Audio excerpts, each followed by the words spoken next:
নমস্কার বন্ধুরা, কেমন আছেন সবাই? আশা করি সবাই খুব ভালো আছেন। আমি সর্বাণী। আমার বই পড়ুন বইকে ভালোবাসুন চ্যানেলের আজকের নিবেদন কথাশিল্পী শরৎচন্দ্র চট্টোপাধ্যায়ের লেখা একটি ছোট গল্প মহেশ। শুনতে থাকুন। মহেশ। গ্রামের নাম কাশীপুর। গ্রাম ছোট, জমিদার আরো ছোট। তবু দাপটে তার প্রজারা টু শব্দটি করিতে পারে না, এমনই প্রতাপ। ছোট ছেলের জন্মতিথি পূজা। পূজা সারিয়া তর্করত্ন দ্বীপ্রহর বেলায় বাটি ফিরিতেছিলেন। বৈশাখ শেষ হইয়া আসে, কিন্তু মেঘের ছায়াটুকু কোথাও নাই। অনাবৃষ্টির আকাশ হইতে যেন আগুন ছড়িয়া পড়িতেছে। সম্মুখের দিগন্ত জোড়া মাঠখানা জ্বলিয়া পুড়িয়া ফুটিফাটা হইয়া আছে, আর সেই লক্ষ ফাটল দিয়া ধরিত্রীর বুকের রক্ত নিরন্তর ধোঁয়া হইয়া উড়িয়া যাইতেছে। অগ্নিশিখার মতো তাহাদের সর্পিল ঊর্ধ্বগতির প্রতি চাহিয়া থাকিলে মাথা ঝিমঝিম করে, যেন নেশা লাগে। ইহারি সীমানায় পথের ধারে গফুর জেলার বাড়ি। তাহার মাটির প্রাচীর পড়িয়া গিয়া প্রাঙ্গণ আসিয়া পথে মিশিয়াছে, এবং অন্তঃপুরের লজ্জা সম্ভ্রম পথিকের করুণায় আত্মসমর্পণ করিয়া নিশ্চিন্ত হইয়াছে। পথের ধারে একটা পিটালি গাছের ছায়ায় দাঁড়াইয়া তর্করত্ন উচ্চ কণ্ঠে ডাক দিলেন, ওরে ও গোফরা, বলি ঘরে আছিস? তাহার বছর দশকের মেয়ে দুয়ারে দাঁড়াইয়া সাড়া দিল। কেন বাবাকে? বাবার যে জ্বর। জ্বর? দেখে দে হারামজাদাকে, পাষণ্ড ম্লেচ্ছ। হাঁক ডাকে গফুর মিয়া ঘর হইতে বাহির হইয়া জ্বরে কাঁপিতে কাঁপিতে কাছে আসিয়া দাঁড়াইল। ভাঙা প্রাচীরের গা ঘেঁষিয়া একটা পুরাতন বাবলা গাছ, তাহার ডালে বাঁধা একটা ষাঁড়। তর্করত্ন দেখাইয়া কহিলেন, ওটা হচ্ছে কি শুনে? এই দুর্গা ব্রাহ্মণ জমিদার, সে খেয়াল আছে? তার মুখখানা রাগে ও রৌদ্রের ঝাঁঝে রক্তবর্ণ, সুতরাং সে মুখ দিয়া তপ্ত খড় বাক্যই বাহির হইবে। কিন্তু হেতুটা বুঝিতে না পারিয়া গফুর শুধু চাহিয়া রহিল। তর্করত্ন বলিলেন, সকালে যাবার সময় দেখে গেছি বাঁধা, দুপুরে ফেরার পথে দেখছি তেমনি ঠায় বাঁধা। গোহত্যা হলে যে কর্তা তোকে জ্যান্ত কবর দেবে, সে যে সে বামুন নয়। কি করব বাবা ঠাকুর, বড় লাচারে পড়ে গেছি। কদিন থেকে গায়ে জ্বর, দড়ি ধরে যে দুটো খুঁটে খাইয়ে আনবো, তা মাথা ঘুরে পড়ে যায়। তবে ছেড়ে দে না, আপনি চড়াই করে আসো। কোথায় ছাড়বো বাবা ঠাকুর? লোকের ধান এখনো সব ছাড়া হয়নি, খামারে পড়ে। খড় এখনো গাদি দেওয়া হয়নি। মাঠের আলুগুলো সব চলে গেল, কোথাও এক মুঠো ঘাস নেই। কার ধানে মুখ দেবে, কার কাদা ফেড়ে খাবে, কেমনে ছাড়ি বাবা ঠাকুর? তর্করত্ন একটু নরম হইয়া কহিলেন, না ছাড়িস তো ঠান্ডায় কোথাও বেঁধে দিয়ে দুয়াতে বিচুলি ফেলে দে না, ততক্ষণ চিপক। তোর মেয়ে ভাত রাঁধেনি, ফ্যানে চলে দে না, এক গামলা খাক। গফুর জবাব দিল না। নিরুপায়ের মতো তর্করত্নের মুখের পানে চাহিয়া তাহার নিজের মুখ দিয়া শুধু একটা দীর্ঘ নিঃশ্বাস বাহির হইয়া আসিল।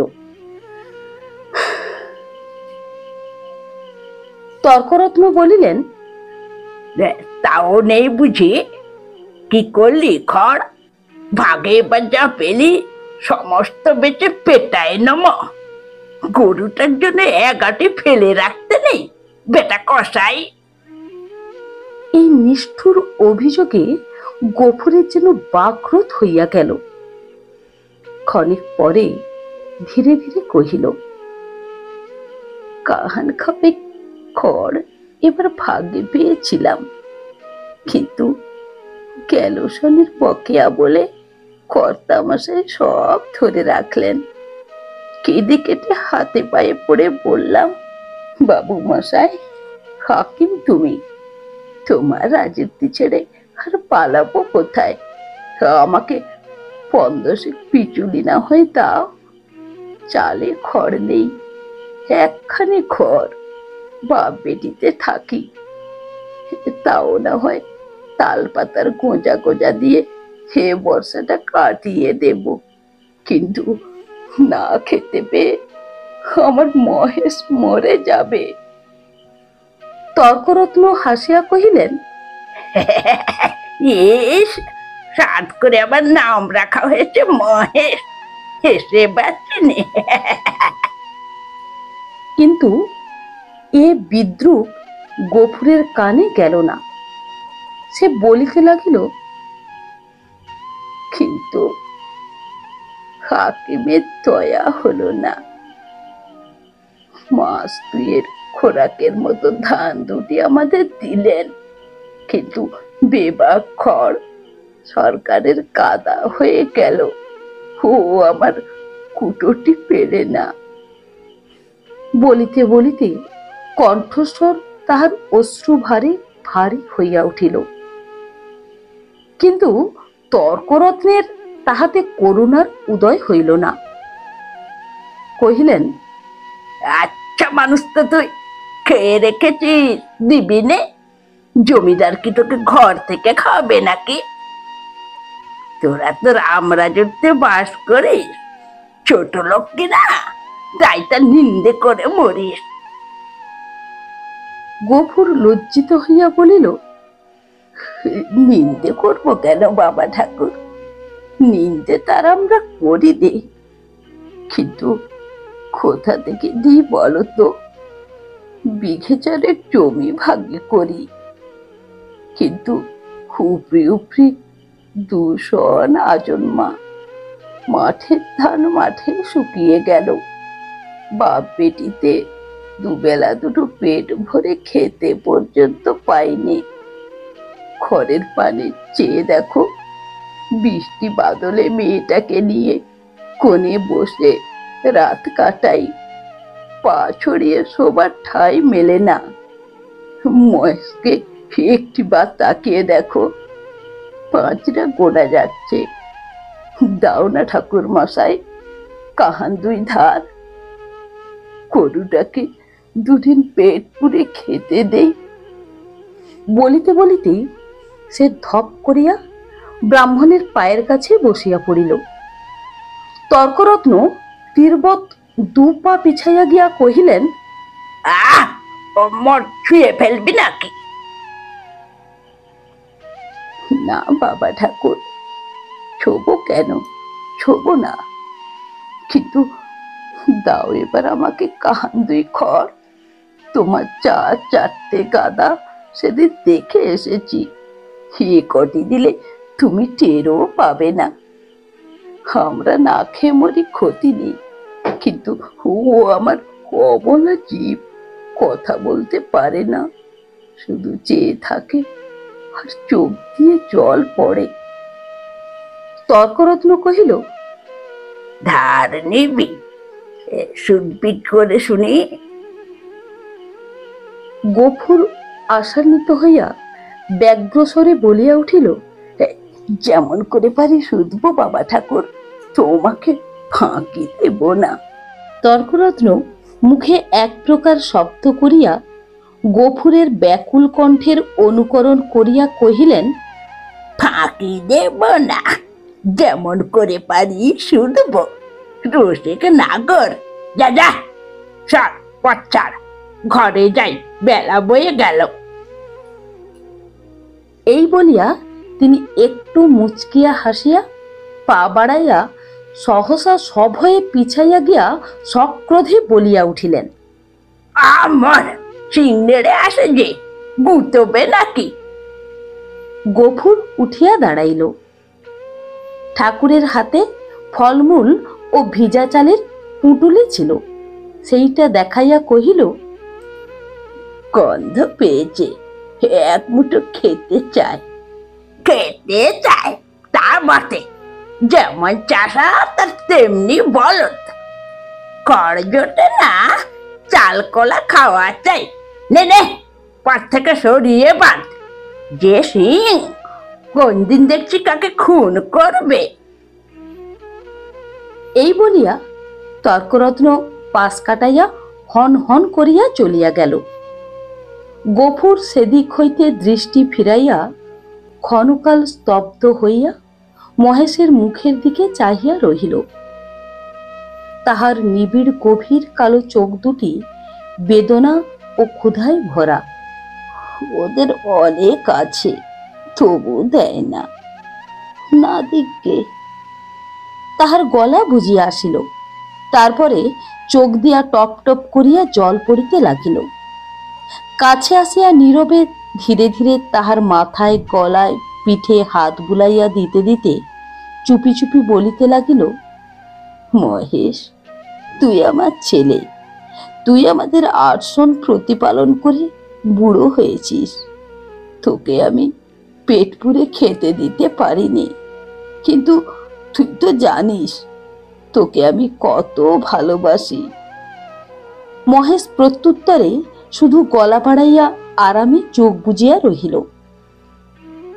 গফুর চোখের জল গরুটার পিঠের ওপর রগড়াইয়া মুছিয়া ফেলিয়া তেমনি অস্ফুটে কহিতে লাগিল, জমিদার, তোর মুখের খাবার কেড়ে নিলে। শ্মশান ধারে গায়ের যে গোচরটুকু ছিল, তাও পয়সার লোভে জমাবিলি করে দিলে। এই 2 বছরে তোকে কেমন করে বাঁচিয়ে রাখি বল? ছেড়ে দিলে তুই পরের গাদা ফেড়ে খাবি, মানুষের কলা গাছে মুখ দিবি। তোকে নিয়ে আমি কি করি? গায়ে আর তোর জোর নেই, দেশে কেউ তোকে চায় না। লোকে বলে তোকে গোহাটায় বেচে ফেলতে। কথাটা মনে মনে উচ্চারণ করিয়াই আবার তাহার 2 চোখ বাহিয়া টপ টপ করিয়া জল পড়িতে লাগিল। হাত দিয়া মুছিয়া ফেলিয়া গফুর একবার এদিকে ওদিকে চাহিল। তারপরে ভাঙা ঘরের পেছন হইতে কতকটা পুরানো বিবর্ণ খড় আনিয়া মহেশের মুখের কাছে রাখিয়া দিয়া আস্তে আস্তে কহিল, নে, শিগগির করে একটু খেয়ে নে বাবা, দেরি হলে আবার। বাবা? কেন মা? ভাত খাবে, এসো। এই বলিয়া আমিনা ঘর হইতে দুয়ারে আসিয়া দাঁড়াইল। এক মুহূর্ত চাহিয়া থাকিয়া কহিল, মহেশকে আবার চাল ফেড়ে খড় দিয়েছ বাবা? ঠিক এই ভয়ই সে করিতেছিল। লজ্জিত হইয়া বলিল, পুরানো পচা খড় মা, আপনি ঝরে যাচ্ছিল। আমি যে ভেতর থেকে শুনতে পেলাম বাবা, তুমি টেনে বার করছো। না মা, ঠিক টেনে নয় বটে, কিন্তু দেয়ালটা যে পড়ে যাবে বাবা। গফুর চুপ করিয়া রহিল। একটি মাত্র ঘর ছাড়া যে আর সবই গেছে, এবং এমন ধারা করিলে আগামী বর্ষায় ইহাও টিকিবে না, এ কথা তাহার নিজের চেয়ে আর কে বেশি জানে। অথচ এ উপায়ে বা কটা দিন চলে। মেয়ে কহিল, হাত ধুয়ে ভাত খাবে, এসো বাবা, আমি বেড়ে দিয়েছি। গফুর কহিল, ফ্যানটুকু দে তো মা, একেবারে খাইয়ে দিয়ে যাই। ফ্যান যে আজ নেই বাবা, হাঁড়িতেই মরে গেছে। নেই। গফুর নীরব হইয়া রহিল। দুঃখের দিনে এটুকুও যে নষ্ট করা যায় না, এই 10 বছরের মেয়েটা তাহা বুঝিয়াছে। হাত ধুইয়া সে ঘরের মধ্যে গিয়া দাঁড়াইল। একটা পিতলের থালায় পিতার সাকান্ন সাজাইয়া দিয়া কন্যা নিজের জন্য একখানি মাটির সানকিতে ভাত বাড়িয়া লইয়াছে। চাহিয়া চাহিয়া গফুর আস্তে আস্তে কহিল, আমি না, আমার গায়ে যে আবার শীত করে মা, জ্বর গায়ে খাওয়া কি ভালো? আমি না উদ্বিগ্ন মুখে কহিল, কিন্তু তখন যে বললে বড় খিদে পেয়েছে। তখন তখন হয়তো জ্বর ছিল না মা। তাহলে তুলে রেখে দি, সাঁঝের বেলা খেয়েও। গফুর মাথা নাড়িয়া বলিল, কিন্তু ঠান্ডা ভাত খেলে যে অসুখ পারবে আমিনা। আমিনা কহিল, তবে? গফুর কত কি যেন চিন্তা করিয়া হঠাৎ এই সমস্যার মীমাংসা করিয়া ফেলিল। কহিল, এক কাজ কর না মা, মহেশকে না হয় ধরে দিয়ে আয়, তখন রাতের বেলা আমাকে এক মুঠো ফুটিয়ে দিতে পারবি না আমিনা? প্রত্যুত্তরে আমিনা মুখ তুলিয়া ক্ষণকাল চুপ করিয়া পিতার মুখের দিকে চাহিয়া রহিল। তারপরে মাথা নিচু করিয়া ধীরে ধীরে ঘাড় নাড়িয়া কহিল, পারবো বাবা। গফুরের মুখ রাঙা হইয়া উঠিল। পিতা ও কন্যার মাঝখানে এই যে একটুখানি ছলনার অভিনয় হইয়া গেল, তাহা এই দুটি প্রাণী ছাড়া আরো একজন বোধ করি অন্তরিক্ষে থাকিয়া লক্ষ্য করিলেন। 5-7 দিন পরে একদিন পীড়িত গফুর চিন্তিত মুখে দাওয়ায় বসিয়াছিল। তাহার মহেশ কাল হইতে এখন পর্যন্ত ঘরে ফিরে নাই। সে নিজে শক্তিহীন। তাই আমিনা সকাল হইতে সর্বত্র খুঁজিয়া বেড়াইতেছে। পড়ন্ত বেলায় সে ফিরিয়া আসিয়া বলিল, শুনেছ বাবা, মানিক ঘোষেরা মহেশকে আমাদের থানায় দিয়েছে। গফুর কহিল, দূর পাগলি। হ্যাঁ বাবা, সত্যি। তাদের চাকর বললে, তোর বাপকে বলগে যা দরিয়াপুরের খোয়ারে খুঁজতে। কি করেছিল সে? তাদের বাগানে ঢুকে গাছপালা নষ্ট করেছে বাবা। গফুর স্তব্ধ হইয়া বসিয়া রহিল। মহেশের সম্বন্ধে সে মনে মনে বহু প্রকার দুর্ঘটনা কল্পনা করিয়াছিল, কিন্তু এ আশঙ্কা ছিল না। সে যেমন নিরীহ তেমনি গরিব, সুতরাং প্রতিবেশী কেহ তাহাকে এত বড় শাস্তি দিতে পারে এ ভয় তাহার হয় নাই। বিশেষত মানিক ঘোষ। গো ব্রাহ্মণে ভক্তি তাহার এ অঞ্চলে বিখ্যাত।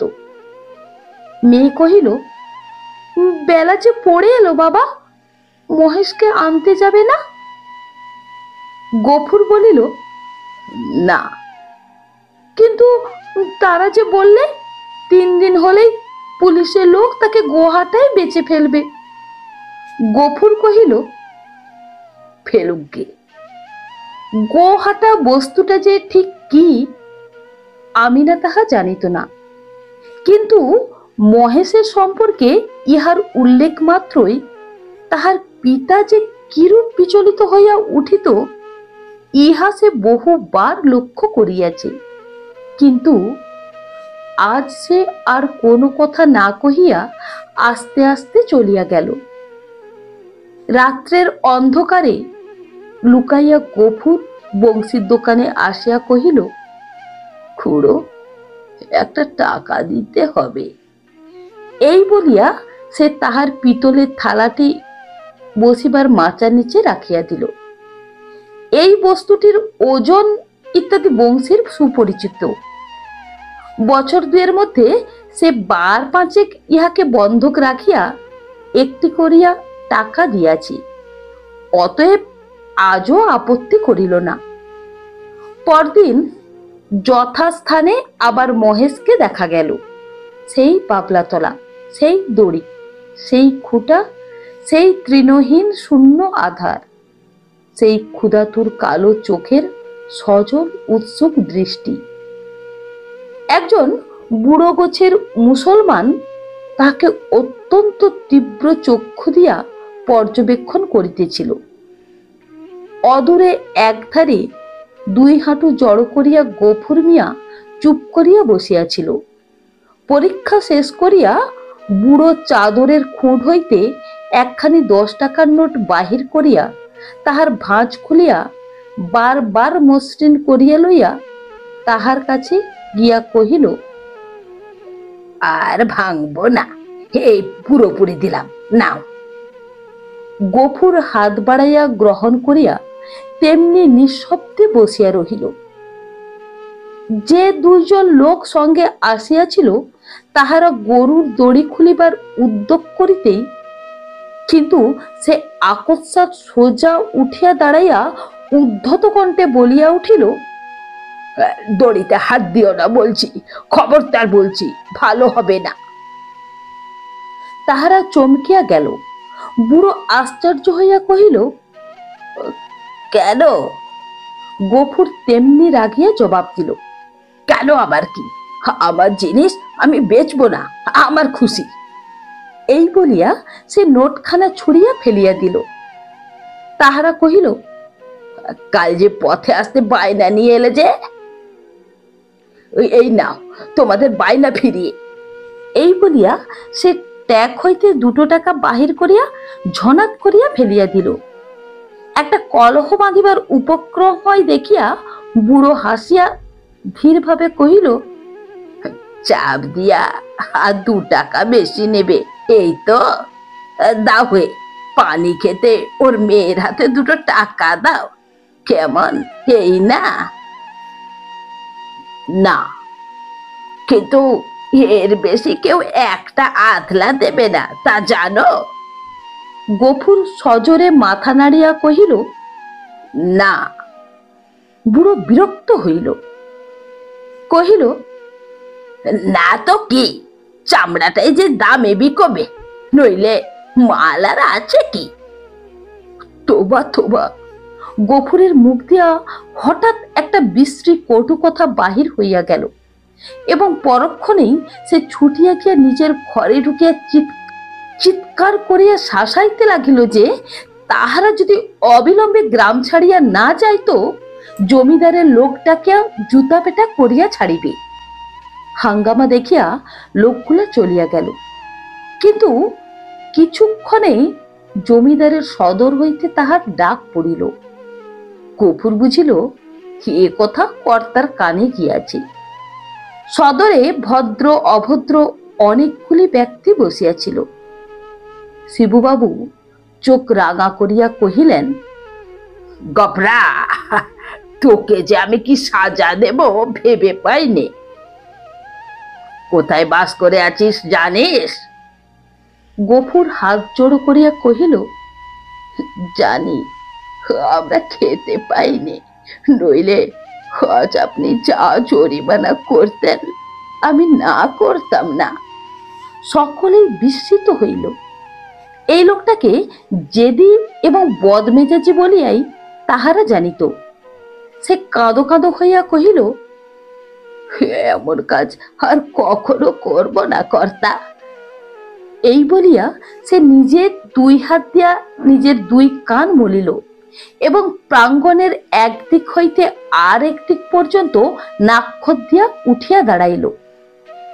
শিবুবাবু সদয় কণ্ঠে কহিলেন, আচ্ছা, যা যা হয়েছে, আর কখনো এসব মতি বুদ্ধি করিস নে। বিবরণ শুনিয়া এ মহাপাতক যে শুধু কর্তার পূর্ণ প্রভাবে ও শাসন ভয়ে নিবারিত হইয়াছে, সে বিষয়ে কাহারও সংশয় মাত্র রহিল না। তর্করত্ন উপস্থিত ছিলেন। তিনি গো শব্দের শাস্ত্রীয় ব্যাখ্যা করিলেন এবং যে জন্য এই ধর্মজ্ঞানহীন ম্লেচ্ছ জাতিকে গ্রামের ত্রিসীমানায় বাস করিতে দেওয়া নিষিদ্ধ, তাহা প্রকাশ করিয়া সকলের জ্ঞাননেত্র বিকশিত করিয়া দিলেন। গফুর একটা কথার জবাব দিল না। যথার্থ প্রাপ্য মনে করিয়া অপমান ও সকল তিরস্কার সবিনয়ে মাথা পাতিয়া লইয়া প্রসন্ন চিত্তে ঘরে ফিরিয়া আসিল। প্রতিবেশীদের গৃহ হইতে ফ্যান চাহিয়া আনিয়া মহেশকে খাওয়াইল এবং তাহার গায়ে, মাথায় ও সিঙে বারংবার হাত বুলাইয়া অস্ফুটে কত কথাই বলিতে লাগিল। জ্যৈষ্ঠ শেষ হইয়া আসিল।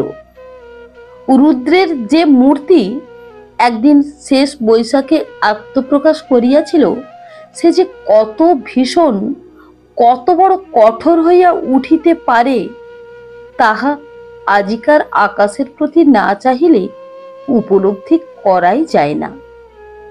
কোথাও যেন করুণার আভাস পর্যন্ত নাই। কখনো এরূপে লেশমাত্র পরিবর্তন হইতে পারে, আবার কোনোদিন এ আকাশ মেঘভারে স্নিগ্ধ সজল হইয়া দেখা দিতে পারে। আজ এ কথা ভাবিতেও যেন ভয় হয়। মনে হয় সমস্ত প্রজ্বলিত নভস্থল ব্যাপিয়া যে অগ্নি অহরহ ঝরিতেছে, ইহার অন্ত নাই, সমাপ্তি নাই।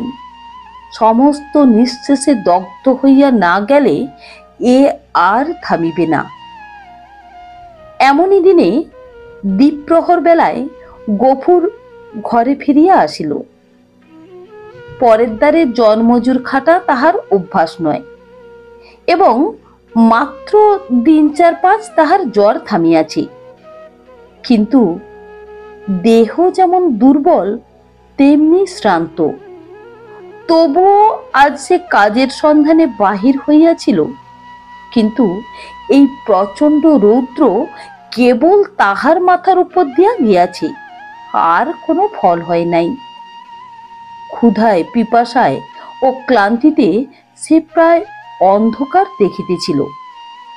প্রাঙ্গণে দাঁড়াইয়া ডাক দিল, আমিনা, ভাত হয়েছে রে। মেয়ে ঘর হইতে আস্তে আস্তে বাহির হইয়া নিরুত্তরে খুঁটি ধরিয়া দাঁড়াইল। জবাব না পাইয়া গফুর চেঁচাইয়া কহিল, হয়েছে ভাত? কি বললি? হয়নি কেন শুনি? চাল নেই বাবা। চাল নেই? সকালে আমাকে বলিসনি কেন? তোমাকে রাত্রিরে যে বলেছিল। গফুর মুখ ভেঙাইয়া তাহার কণ্ঠস্বর অনুকরণ করিয়া কহিল, রাত্রিরে যে বলেছিল? রাত্রিরে বললে কারো মনে থাকে? নিজের কর্কশ কণ্ঠে ক্রোধ তাহার দ্বিগুণ বাড়িয়া গেল। মুখ অধিকতর বিকৃতি করিয়া বলিয়া উঠিল, চাল থাকবে কি করে? রোগা বাঘ খাক আর না খাক, বুড়ো মেয়ে 4-5 করে ভাত গিলবি। এবার থেকে চাল আমি কুলুপ বন্ধ করে বাইরে যাব। দে 1 ঘটি জল দে, তেষ্টায় বুক ফেটে গেল। বল, তাও নেই। আমিনা তেমনি অধমুখে দাঁড়াইয়া রহিল। কয়েক মুহূর্ত অপেক্ষা করিয়া গফুর যখন বুঝিল গৃহে তৃষ্ণার জল পর্যন্ত নাই, তখন সে আর আত্মসম্বরণ করিতে পারিল না। দ্রুত পদে কাছে গিয়া ঠাস করিয়া সশব্দে তাহার কালে এক চড় কষাইয়া দিল। কহিল, মুখ পোড়া হারামজাদা মেয়ে, সারাদিন তুই করিস কি? এত লোক মরে, তুই মরিস নে? মেয়ে কথাটি কহিল না। মাটির শূন্য কলসিটি তুলিয়া লইয়া সেই রৌদ্রের মধ্যেই চোখ মুছিতে মুছিতে নিঃশব্দে বাহির হইয়া গেল। সে চোখের আড়াল হইতেই কিন্তু গফুরের বুকে শেল বিঁধিল। মা মরা এই মেয়েটিকে সে যে কি করিয়া মানুষ করিয়াছে, সে কেবল সেই জানে। তাহার মনে পড়িল, এই তাহার স্নেহশীলা কর্মপরায়ণা শান্ত মেয়েটির কোনো দোষ নাই। ক্ষেতের সামান্য ধান কয়টি ফুরানো পর্যন্ত তাদের পেট ভরিয়া দুবেলা অন্ন জুটে না, কোনোদিন একবেলা, কোনোদিন বা তাহাও নয়। দিনে 5-6 বার ভাত খাওয়া যেমন অসম্ভব তেমনি মিথ্যা, এবং পিপাসার জল না থাকার হেতুও তাহার অবিদিত নয়। গ্রামে যে 2-3টা পুষ্করিণী আছে তাহা একেবারে শুষ্ক। শিবচরণ বাবুর খিড়কির পুকুরে যা একটু জল আছে তাহা সাধারণে পায় না। অন্যান্য জলাশয়ের মাঝখানে 2-একটা গর্ত খুঁড়িয়া যাহা কিছু জল সঞ্চিত হয় তাহাতে যেমন কাড়াকাড়ি তেমনি ভিড়।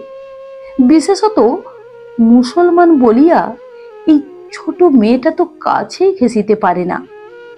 ঘন্টার পরে ঘন্টা দূরে দাঁড়াইয়া বহু অনুনয় বিনয়ে কেহ দয়া করিয়া যদি তাহার পাত্রে ঢালিয়া দেয় সেইটুকু সে ঘরে আনে। এ সমস্তই সে জানে।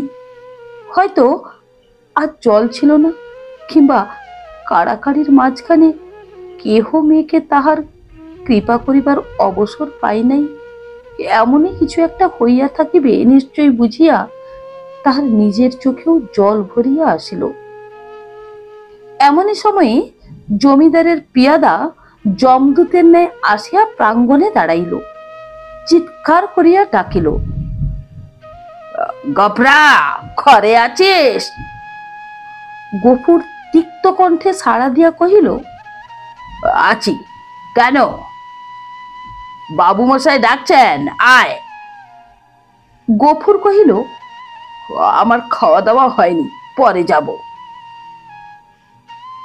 এত বড় স্পর্ধা পিয়াদার সহ্য হইল না। সে কুৎসিত একটা সম্বোধন করিয়া কহিল, বাবুর হুকুম, জুতা মারতে মারতে টেনে নিয়ে যেতে।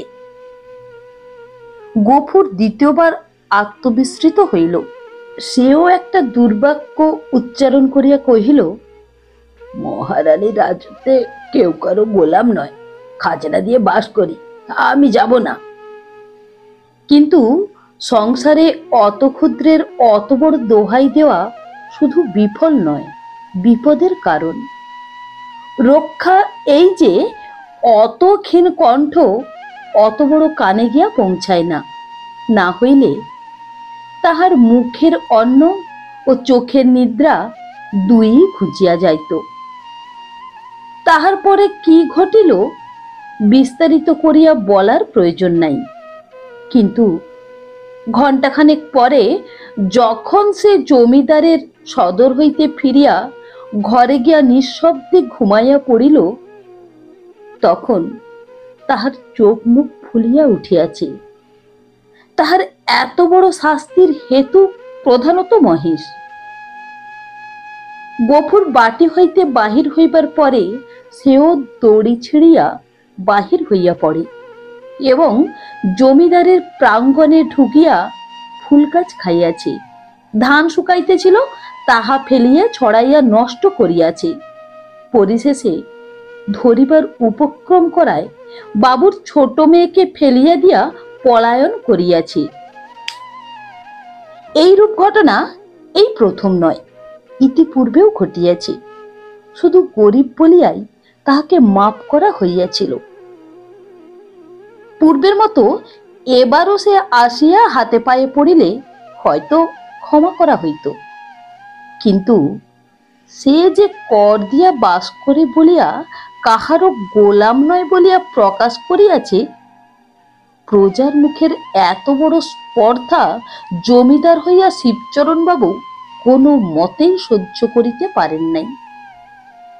সেখানে সে প্রহার ও লাঞ্ছনার প্রতিবাদ মাত্র করে নাই, সমস্ত মুখ বুজিয়া সহিয়াছে। ঘরে আসিয়াও সে তেমনি নিঃশব্দে পড়িয়া রহিল। ক্ষুধা তৃষ্ণার কথা তাহার মনে ছিল না, কিন্তু বুকের ভেতরটা যেন বাহিরের মধ্যাহ্ন আকাশের মতোই জ্বলিতে লাগিল। এমন কতক্ষণ কাটিল তাহার হুঁশ ছিল না, কিন্তু প্রাঙ্গণ হইতে সহসা তাহার মেয়ের আর্ত কণ্ঠ কানে যাইতেই সে সবিকে উঠিয়া দাঁড়াইল এবং ছুটিয়া বাহিরে আসিতে দেখিল আমিনা মাটিতে পড়িয়া এবং বিক্ষিপ্ত ভাঙা ঘট হইতে জল ঝরিয়া পড়িতেছে, আর মহেশ মাটিতে মুখ দিয়া সেই জল মরুভূমির মতো যেন শুষিয়া খাইতেছে।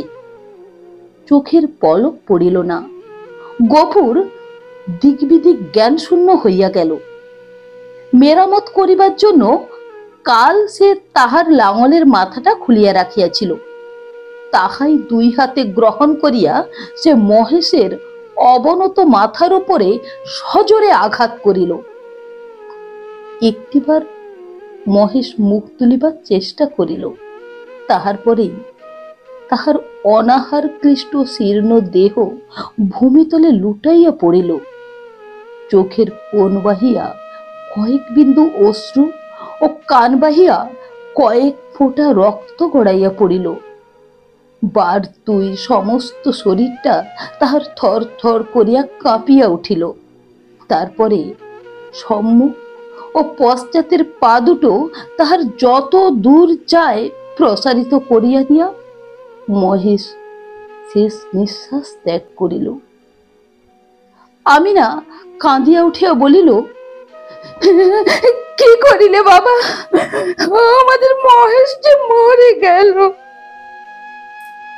গফুর নড়িল না, জবাব দিল না, শুধু নির্নিমেষ চক্ষে আর এক জোড়া নিমেষহীন গভীর কালো চক্ষের পানে চাহিয়া পাথরের মতো নিশ্চল হইয়া রহিল।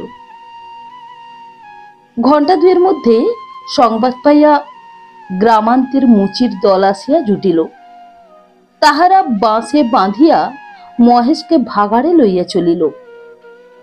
তাহাদের হাতে ধারালো চকচকে ছুরি দেখিয়া গফুর শিহরিয়া চক্ষু মুদিল, কিন্তু একটা কথাও কহিল না। পাড়ার লোকে কহিল, কারকরাদের কাছে ব্যবস্থা নিতে জমিদার লোক পাঠিয়েছেন, প্রাচিত্রের খরচ জোগাতে এবার তোকে না ভিটে বেচতে হয়। গফুর এ সকল কথারও উত্তর দিল না। দুই হাঁটুর ওপর মুখ রাখিয়া ঠায় বসিয়া রহিল। অনেক রাত্রে গফুর মেয়েকে তুলিয়া কহিল, আমিনা চল, আমরা যাই। সে দাওয়ায় ঘুমাইয়া পড়িয়াছিল। চোখ মুছিয়া উঠিয়া বসিয়া কহিল, কোথায় বাবা? গফুর কহিল, ফুলবেড়ে চটকলে কাজ করতে। মেয়ে আশ্চর্য হইয়া চাহিয়া রহিল। ইতিপূর্বে অনেক দুঃখেও পিতা তাহার কলে কাজ করিতে রাজি হয় নাই। সেখানে ধর্ম থাকে না, মেয়েদের ইজ্জতাব্রু থাকে না, এ কথা সে বহুবার শুনিয়াছে। গফুর কহিল, দেরি করিস নে মা, চল, অনেক পথ হাঁটতে হবে। আমিনা জল খাইবার ঘটি ও পিতার ভাত খাইবার পিতলের থালাটি সঙ্গে লইতেছিল। গফুর নিষেধ করিল, ওসব থাক মা, ওতে আমার মহেশের প্রাচিত্যের হবে। অন্ধকার গভীর নিশীথে সে মেয়ের হাত ধরিয়া বাহির হইল। এ গ্রামে আত্মীয় কেহ তাহার ছিল না, কাহাকেও বলিবার কিছু নাই।